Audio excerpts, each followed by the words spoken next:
Big pass Tamil season 9 தற்போது 70 நாட்களை தாண்டி ஒளிபரப்பாகி மக்கள் மத்தியில் மிகப்பெரிய கவனத்தை ஈர்த்து வருகிறது.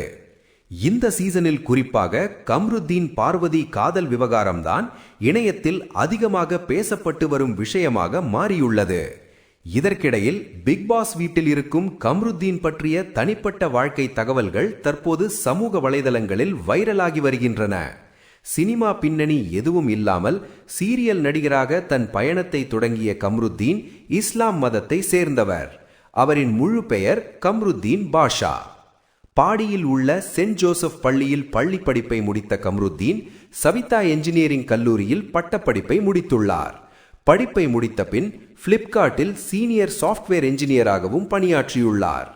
சிறு வயதிலேயே தந்தையை இழந்த கம்ருதீனை அவரின் அம்மா மிகுந்த கஷ்டங்களுடன் வளர்த்துள்ளார்.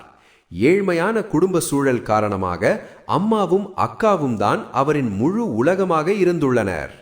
இந்த நிலையில் நீ ரொம்ப அழகாயிருக்க, சினிமாவில் உனக்கு நல்ல வாய்ப்பு கிடைக்கும் என்று கூறி வாய்ப்பு வாங்கித் தருவதாக சொல்லி சிலர் கம்ருதீனை ஏமாற்றியுள்ளனர்.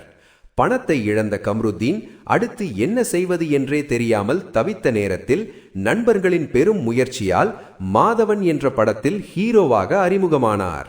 அதனைத் தொடர்ந்து பல வெப் தொடர்களில் நடித்த கம்ருதீன் மாடலாகவும் பணியாற்றி சவுத் ஐகான் அவார்ட் விருதையும் பெற்றுள்ளார்.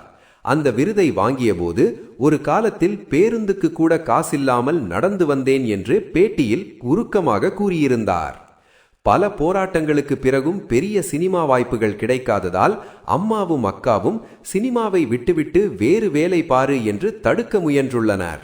ஆனால் நிச்சயம் நான் சினிமாவில் ஜெயிப்பேன் என்ற நம்பிக்கையுடன் யூடியூபில் குறும்படங்களில் தொடர்ந்து நடித்தார் கம்ருதீன். அந்த கடினமான பயணத்தின் பலனாக மகாநதி சீரியலில் குமரன் என்ற கதாபாத்திரத்தில் நடிக்க வாய்ப்பு கிடைத்தது. அந்த சீரியலில் இருந்து விலகி தற்போது பிக் பாஸ் தமிழ் சீசன் 9 போட்டியாளராக கலந்து கொண்டு 70 நாட்களுக்கு மேலாக வீட்டில் நீடித்து வருகிறார். ஆனால் பிக் பாஸ் வீட்டில் அவர் பேசும் சில விஷயங்கள் சர்ச்சையாகி தற்போது தொகுப்பாளர் விஜய் சேதுபதியிடமே கடும் கண்டனங்களை வாங்கிக் கொண்டிருக்கிறார்.